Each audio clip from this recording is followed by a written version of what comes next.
আপনারা জানেন আজকে জুলাই ৩৬-এর প্রথম শহীদ আবু সাঈদের মামলার হাজির ছিল, কিন্তু গতকাল যে মর্মান্তিক ঘটনা ঘটেছে সেই শহীদদের স্মরণে আজকে অনারেবল ট্রাইব্যুনাল ২ 1 মিনিট নীরবতা পালন করেছেন। তারপরে মামলার কার্যক্রম শুরু হয়েছে।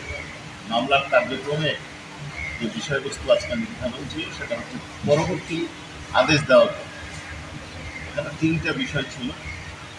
একটা বিষয় হচ্ছে যে বিচার শুরুর সিদ্ধান্ত নেওয়া, যেহেতু 30 জন আসামি, 24 জন পলাতক ছিল, তাদের পত্রিকা বিজ্ঞপ্তি আসছে এবং তাদেরকে পলাতক হিসেবে বিবেচনা করে বিচার শুরুর নির্দেশ দেওয়া হবে।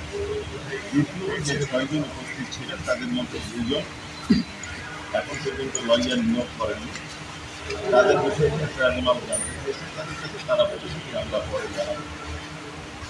আর পরবর্তী বিষয় হচ্ছে যে আগামী 28 জুলাই 4 তারিখের জন্য নতুন 2 জন কারা কারা এর পরিচয়টা একটু।